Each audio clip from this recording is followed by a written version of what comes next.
membahas tentang yang pertama itu efek rumah kaca, yang kedua penyebab pemanasan global, yang ketiga dampak pemanasan global, yang keempat cara mengatasi pemanasan global, dan yang kelima perjanjian internasional.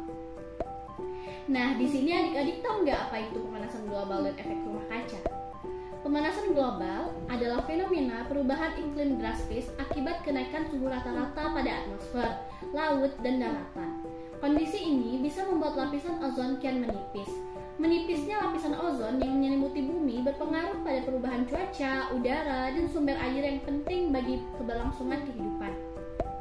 Pemanasan global sendiri terjadi ketika meningkatnya suhu rata-rata global atau permukaan bumi. Hal tersebut disebabkan oleh karbon dioksida atau CO2 dan polutan udara lainnya, serta gas rumah kaca berkumpul di atmosfer kemudian menyerap sinar matahari dan radiasi matahari yang memantul dari permukaan bumi. Selanjutnya, bagaimana dengan efek rumah kaca? Apakah dari adik-adik ada yang tahu? Nah, efek rumah kaca itu sendiri merupakan istilah yang digunakan untuk menggambarkan bumi memiliki efek seperti rumah kaca di atas, di mana panas matahari terperangkap oleh atmosfer bumi.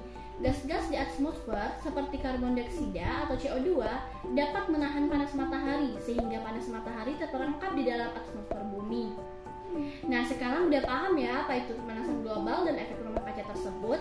Selanjutnya kita lanjutkan mengenai penyebab dan dampak dari efek pemanasan global tersebut.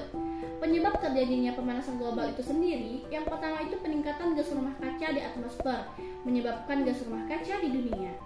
Semua penyebab peningkat efek rumah kaca juga berkontribusi langsung terhadap pemanasan global. Yang kedua, pencemaran lingkungan laut. Lautan dapat menyerap karbon dioksida dalam jumlah besar, tetapi karena laut tercemar oleh limbah industri dan sampah, laut menjadi tercemar yang menyebabkan banyak ekosistem di dalamnya hancur, membuat laut kosong dapat menyerap karbon dioksida. Lalu yang ketiga, mengeksploitasi dan membakar hutan. Menebang dan membakar hutan sangat buruk karena hutan dapat menyerap karbon dioksida dari atmosfer. Yang keempat, lapisan es di kutub mencair. Permukaan es yang putih dapat memantulkan lebih dari 60% sinar matahari. Tetapi jika semakin banyak es dari mencair, sinar matahari tidak akan lagi memantul seperti sebelumnya, karena lautan hanya dapat memantulkan 1/10 dari matahari. Nah, sekarang kita lanjut. Adapun dampak terjadinya pemanasan global ini, yang pertama itu perubahan iklim dan cuaca. Pemanasan global menyebabkan perubahan iklim dan cuaca di berbagai belahan dunia. Hal ini disebabkan adanya perubahan kondisi atmosfer di berbagai tempat. Akibat pemanasan global, perubahan iklim menyebabkan terjadinya perubahan musim, sehingga siklus musim di berbagai daerah di bumi akan berubah atau menjadi tidak menentu. Lalu yang kedua, hujan asam. Asap dari pembakaran batu bara dan minyak menghasilkan emisi sulfur oksida dan nitrous oksida. Ketika kedua gas tersebut bereaksi di udara akan menghasilkan asam nitrat, asam sulfat. Hal ini kemudian menyebabkan hujan asam pada tahun. Hujan asam ini dapat merusak benda-benda logam, merusak tanaman, menyebabkan gangguan pernapasan, dan banyak lagi. Lalu yang ketiga, es di kutub utara dan selatan mencair. Sebagian besar wilayah kutub utara dan selatan tertutup es yang dapat memantulkan sinar matahari. Pemanasan global akan mencairkan es di kutub utara dan selatan. Jika es di kutub utara dan selatan terus mencair, semakin banyak panas matahari yang diserap dan menyebabkan pemanasan. Selain itu, pencairan es yang semakin cepat akan menyebabkan berbagai spesies hewan di kutub utara dan selatan kehilangan habitatnya.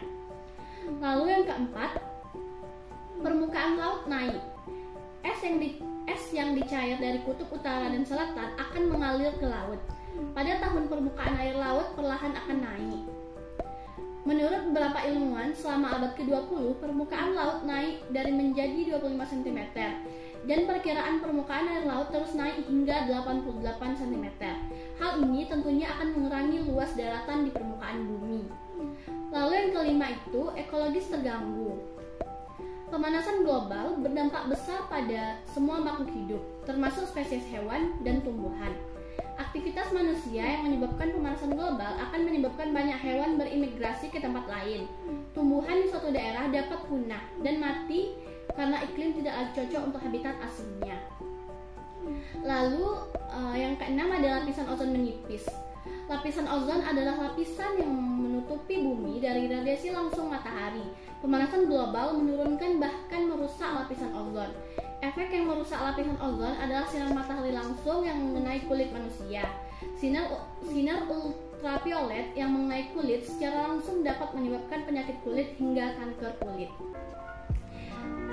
Oke, selanjutnya kita akan membahas tentang cara mengatasi pemanasan global dan perjanjian internasional. Salah satu cara kita untuk mengatasi pemanasan global tersebut bisa dengan yang pertama, mengurangi penggunaan kendaraan bermotor. Seperti yang kita ketahui, kendaraan bermotor saat ini sudah menjadi kebutuhan manusia sebagai alat transportasi. Namun, kita sering lupa bahwa knalpot mesin berkontribusi terhadap CO2 yang menyebabkan pemanasan global. Untuk mencegah pemanasan global, kita bisa mengurangi penggunaan kendaraan pribadi dan penggunaan angkutan umum. Dengan cara ini, polusi udara akan berkurang dan dapat membantu mengatasi pemanasan global. Lalu yang kedua, menjaga kelestarian alam. Terlalu sering menggunakan produk alami lebih berbahaya ataupun merugikan daripada kebaikan dalam jangka panjang.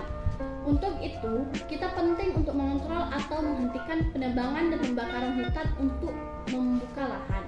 Kita bisa melakukan penanaman kembali pohon di lahan yang terbakar atau ditebang. Itu adalah langkah nyata yang dapat dilakukan untuk mengurangi pemanasan global. Lalu yang ketiga, mengontrol pemakaian listrik. Penggunaan listrik yang berlebihan juga dapat menyebabkan pemanasan global. Kelihatannya sepele, tapi dampaknya sangat besar. Lampu dan peralatan listrik dapat menghasilkan panas. Bayangkan berapa banyak panas yang dilepaskan ketika semua manusia di bumi menggunakan listrik secara berlebihan. Selain membantu mengalahkan pemanasan global, dengan mengendalikan konsumsi listrik akan membantu kita menghemat lebih banyak energi dan akan menghemat uang. Lalu yang terakhir, mengendalikan limbah. Limbah dapat mengeluarkan gas berbahaya ke udara.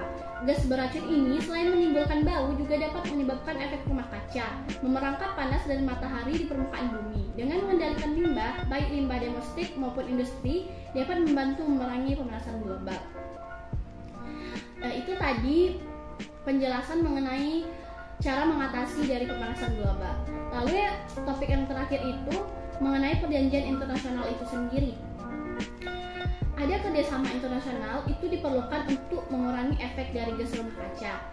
Ada dua kesepakatan internasional terkait untuk mengenai gas rumah kaca, yaitu Protokol Montreal dan Protokol Kyoto.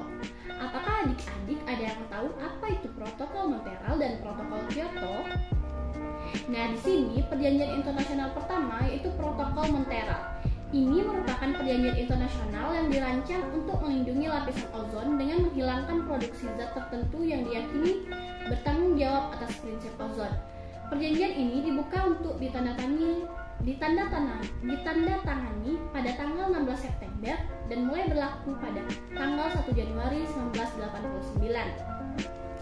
Nah, untuk kesepakatan internasional kedua yaitu Protokol Kyoto. Ini merupakan revisi dari Konferensi Kerangka Kerja PBB tentang Perubahan Iklim atau UNFCCC.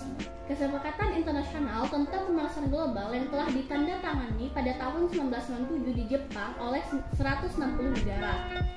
Negara-negara yang meratifikasi protokol ini berkomitmen pada emisi karbon dioksida dan 5 gas rumah kaca lainnya, atau kerjasama dalam perdagangan emisi jika mereka mempertahankan atau meningkatkan emisi gas-gas tersebut terkait dengan pemanasan global. Pernyataan ini penting di saat seluruh dunia dikejutkan oleh pesan dari panel antar pemerintah dan perubahan iklim. Pada Oktober 2018, IPCC mengatakan bahwa dunia hanya memiliki waktu 12 tahun untuk membatasi pemanasan global hingga 1,5 derajat Celcius. Jika lebih tinggi dari angka ini, akan berdampak sangat serius pada kehidupan manusia dan ekosistem. Nah, saya rasa itu saja mengenai pembahasan kita hari ini. Semoga adik-adik semuanya memahami materi yang telah saya paparkan. See you next class guys. Jika itu menyenangkan. Assalamualaikum warahmatullahi wabarakatuh. Bye.